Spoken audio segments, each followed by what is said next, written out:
Assalamualaikum warahmatullahi wabarakatuh. Sebelumnya yang saya hormati Bapak Ahmad Fauzan, MSI, selaku dosen pengampu mata kuliah Metodologi Studi Islam. Perkenalkan, saya Raihan Maulana Maghribi dengan NIM 10223042 dari kelas HSB. Tujuan dibuatnya video ini adalah guna untuk memenuhi tugas ujian akhir semester Gasal, yang dimana di dalam video ini saya akan menyampaikan 3 materi, yaitu yang pertama prinsip dasar epistemologi Islam, yang kedua Islam sebagai pengetahuan ilmiah dan produk budaya, serta yang terakhir adalah model penelitian hukum Islam. Baik, selanjutnya saya akan memaparkan satu persatu materi dari 3 judul tersebut. Yang pertama, prinsip dasar epistemologi Islam. Secara etimologi, kata epistemologi berasal dari bahasa Yunani, yaitu episteme dan logos. Episteme berarti pengetahuan, sedangkan logos berarti teori. Uraian atau alasan. Jadi, epistemologi berarti sebuah teori tentang pengetahuan. Terdapat berbagai pendapat dari beberapa tokoh. Ada yang mengatakan bahwa yang dimaksud dengan epistemologi adalah ilmu yang membahas apa pengetahuan itu dan bagaimana memperolehnya. Ada juga yang mengatakan bahwa epistemologi berarti ilmu filsafat tentang pengetahuan, atau dengan kata lain, filsafat pengetahuan. Dan pendapat tokoh terakhir mengatakan bahwa epistemologi adalah teori mengenai refleksi manusia atas kenyataan. Epistemologi juga bersangkutan dengan masalah-masalah yang meliputi satu filsafat, yaitu sebagai cabang ilmu dalam mencari hakikat dan kebenaran pengetahuan. Yang kedua, metode memiliki tujuan untuk mengantarkan manusia mencapai pengetahuan. Yang ketiga, sistem bertujuan memperoleh realitas kebenaran pengetahuan. Masyarakat Muslim mampu menyusun dan menawarkan 3 metodologi. Ketiga metodologi tersebut adalah Bayani, Burhani, dan Irfani. 1. Bayani. Bayani adalah sebuah metode berpikir yang berdasarkan pada teks kitab suci Al-Quran. Pendekatan Bayani melahirkan sejumlah produk hukum Islam, fikih Islam, dan bagaimana cara menghasilkan hukum. Dimaksud adalah usul fikih dengan berbagai variasinya. Selain itu, juga melahirkan sejumlah karya tafsir Al-Quran. Yang kedua, Burhani. Burhani adalah kerangka berpikir yang tidak didasarkan atas teks suci maupun pengalaman spiritual, melainkan berdasarkan keruntutan logika. Kebenaran dalam spekulatif metodologi ini persis seperti yang diperagakan oleh metode keilmuan Yunani, yang landasannya murni pada cara kerja empirik. Kebenaran harus dibuktikan secara empirik dan diakui menurut penalaran logis. Pendekatan Burhani mampu menyusun cara kerja keilmuan dan mampu melahirkan sejumlah teori dan praktis ilmu seperti ilmu-ilmu biologi, fisika, astronomi, geologi, dan bahkan ilmu ekonomi, pertanian, dan pertambangan. 3. Irfani. Irfani adalah model penalaran yang berdasarkan atas pendekatan dan pengalaman spiritual langsung atas realitas yang tampak.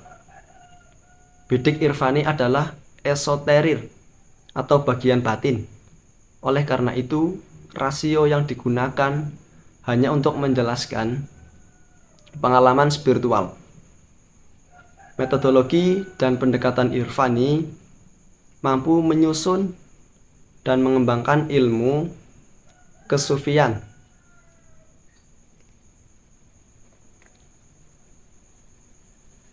Sumber pengetahuan Islam ada 3. Yang pertama, pengetahuan melalui wahyu. Yang kedua, pengetahuan melalui akal. Yang ketiga, pengetahuan melalui indera atau rasa. Yang pertama, wahyu ilmu pengetahuan. Islam menempatkan wahyu Tuhan di tempat tertinggi, bahkan rasio berada di bawahnya. Wahyu merupakan sumber dari segala sumber, sehingga ia ditempatkan pada posisi tertinggi.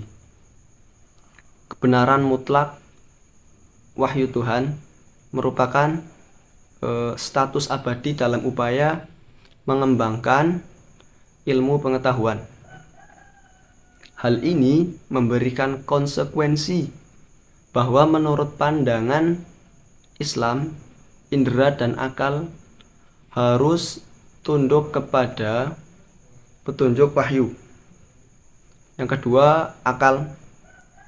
Diketahui bahwa akal sebagai sumber dan dasar filsafat Islam dapat diarahkan dan digunakan untuk berpikir jernih menuju kebenaran yang sebelumnya telah ditetapkan oleh wahyu.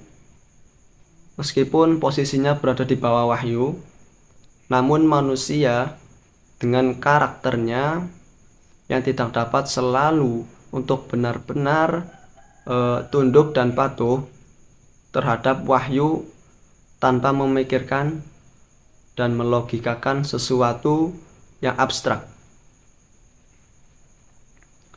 Rasa ingin tahu tersebut membuat manusia berpikir dan kemudian dilanjutkan dengan penemuan-penemuan sehingga dia dengan sendirinya akan sampai pada Tuhan atau kebenaran yang hakiki. Yang ketiga, indera. Yang dimaksud indera di sini adalah segala pengertian yang dapat dihasilkan manusia lewat inderanya, alam, panca indera, dan bisa disebut pengetahuan empiris.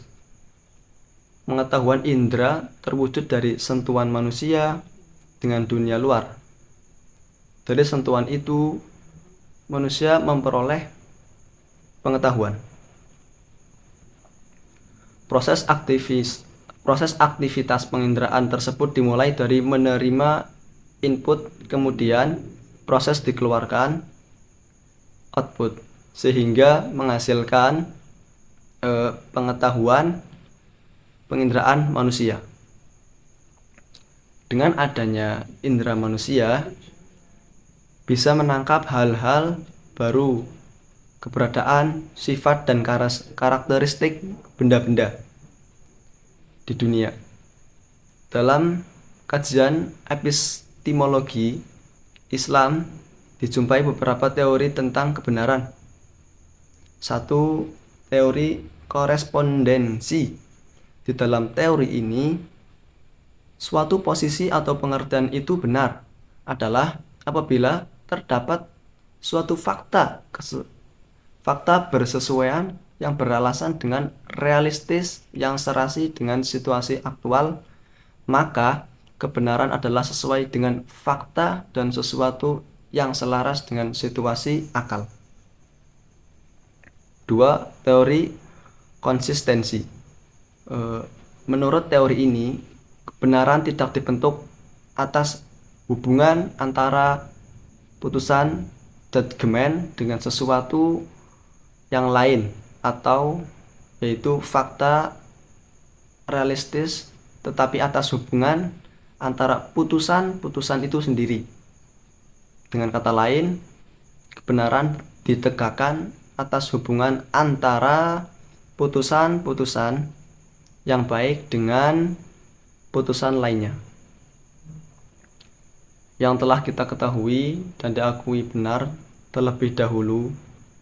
Jadi sesuatu itu benar jika hubungan itu saling berkaitan dengan kebenaran sebelumnya.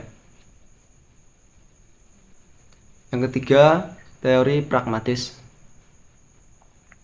Teori ini mengemukakan benar tidaknya suatu ucapan, dalil atau semata-mata tergantung pada berfaedah tidaknya ucapan, dalil atau teori tersebut bagi manusia untuk berfaedah dalam kehidupannya.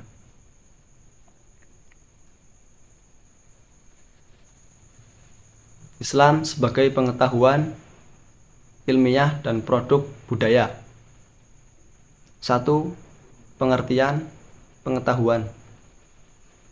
Pengetahuan muncul ketika seseorang menggunakan akal budinya untuk mengenali benda atau kejadian tertentu yang belum pernah dilihat atau dirasakan sebelumnya.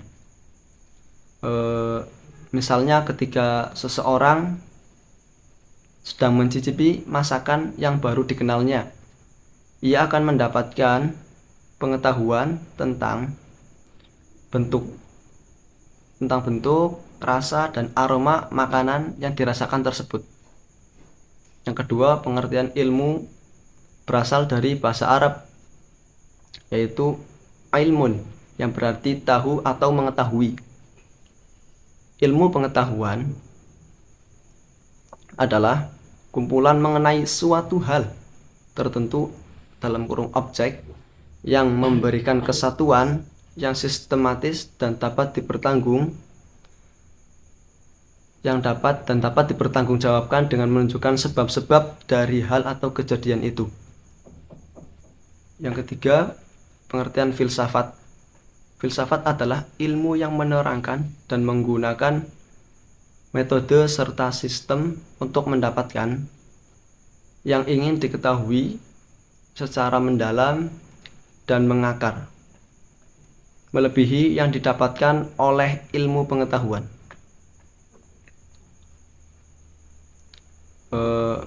Perbedaan pengetahuan, ilmu, filsafat. Yang pertama, ilmu adalah kumpulan pengetahuan yang telah teruji kebenarannya dan disusun secara sistematis berdasarkan dengan metode ilmiah. Yang kedua, sedangkan pengetahuan adalah informasi akan suatu kejadian yang belum teruji kebenarannya. Yang ketiga, filsafat itu mencipta atau menjadikan manusia berilmu yang selalu giat mencari kenyataan kebenaran dari semua masalah pokok keilmuan.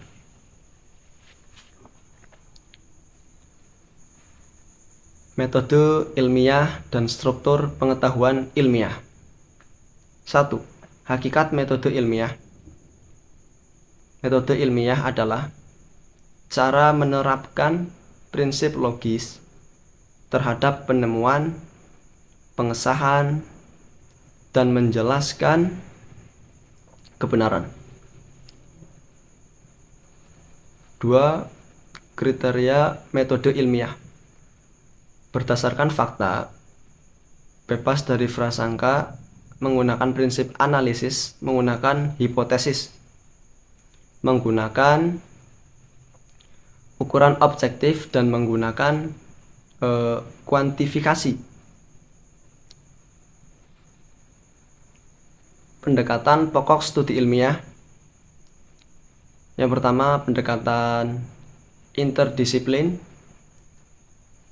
Pendekatan interdisipliner ialah pendekatan dalam pemecahan suatu masalah dengan menggunakan tinjauan berbagai sudut, pandangan berbagai sudut pandang ilmu, serumpun yang relevan secara terpadu.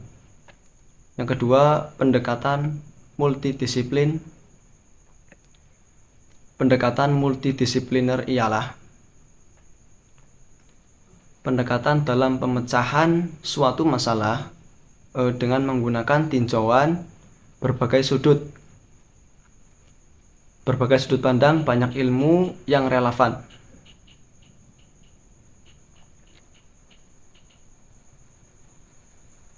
Kebudayaan, budaya adalah hasil cipta karya dan karsa manusia yang diwujudkan dalam aturan atau norma yang berlaku dalam masyarakat. Adapun kebudayaan adalah serangkaian aturan, pertunjukan, rencana, dan strategi yang terdiri atas serangkaian model kognitif yang dimiliki manusia dan digunakannya secara selektif dalam menghadapi lingkungannya sebagaimana terwujud dalam tingkah laku dan tindakan-tindakannya.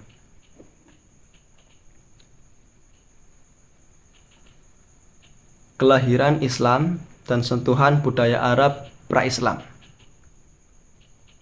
Peradaban Arab pra-Islam mempercayai bahwa berhala, pohon, binatang, dan jin adalah penyerta Allah Subhanahu wa Ta'ala, dan mereka meyakini dengan beribadah pada berhala tersebut sama saja dengan beribadah kepada Allah Subhanahu wa Ta'ala. Mereka tidak mempercayai hari akhir dan kebangkitan setelah mati, karena mereka beranggapan bahwa hidup itu hanya sekali, maka janganlah sia-siakan. Islam antara gejala sosial dan budaya. Pendekatan kebudayaan digunakan untuk memahami agama. Ketika kita melihat dan memperlakukan agama sebagai kebudayaan, yang kita lihat adalah agama sebagai keyakinan yang hidup dalam masyarakat. Dengan demikian, agama menjadi corak lokal yang sesuai dengan kebudayaan dari masyarakat tersebut.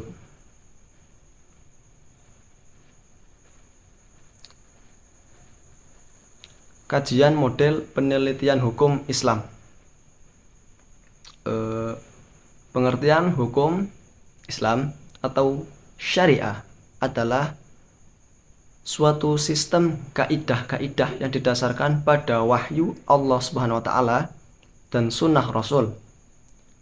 Pengertian hukum Islam sendiri yaitu hukum yang mengatur tingkah laku yang bersifat mengikat bagi semua pemeluknya.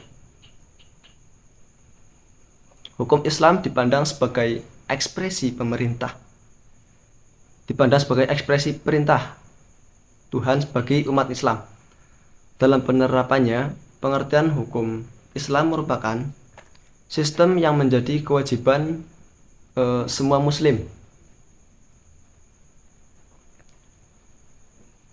Adapun model-model penelitian hukum Islam, yang pertama yaitu model Harun Nasution. Sebagai guru besar dalam bidang teologi dan filsafat Islam, Harun Nasution juga mempunyai perhatian terhadap hukum Islam. Penelitiannya dalam bidang hukum Islam ini ia tuangkan secara ringkas dalam bukunya yang berjudul "Dan Islam Ditinjau dari Berbagai Aspeknya". Selanjutnya, melalui pendekatan kesejarahan Harun Nasution, dia membagi perkembangan hukum Islam ke dalam 4 periode. yaitu periode Nabi, periode sahabat, periode ijtihad serta kemajuan, dan periode taklid serta kemunduran. Selanjutnya pada periode sahabat. Karena daerah yang dikuasai Islam bertambah luas hingga ke daerah di luar semenanjung Arab yang telah mempunyai kebudayaan tinggi dan susunan masyarakat yang bukan sederhana dibandingkan dengan masyarakat Arab ketika itu. Ketika itu sering dijumpai berbagai persoalan hukum. Untuk ini para sahabat di samping berpegang kepada Al-Quran dan Al-Sunnah, juga kepada sunnah para sahabat. Periode ijtihad yaitu sebagai periode kemajuan Islam. Problematika hukum yang dihadapi semakin beragam dan bertambahnya daerah Islam dengan berbagai macam bangsa masuk Islam dengan membawa berbagai macam adat istiadat, tradisi, dan sistem kemasyarakatan. 2. Model Noel J. Coulson. Noel J. Coulson menyajikan hasil penelitiannya di bidang hukum Islam dalam karyanya berjudul Hukum Islam dalam perspektif sejarah dengan penelitian yang bersifat deskriptif atau menggunakan pendekatan sejarah. Seluruh informasi tentang perkembangan hukum pada setiap periode selalu dilihat dari faktor-faktor sosiokultural yang mempengaruhinya, sehingga tidak ada satupun produk hukum yang dibuat dari ruang yang hampa sejarah. Baik, begitulah yang dapat saya sampaikan tentang materi-materi tadi. Mohon maaf apabila dalam menyampaikan dan menjelaskan materi-materi tadi banyak kekurangan dan kesalahan. Saya mohon maaf yang sebesar-besarnya. Wabillahi taufik wal hidayah. Wassalamualaikum warahmatullahi wabarakatuh.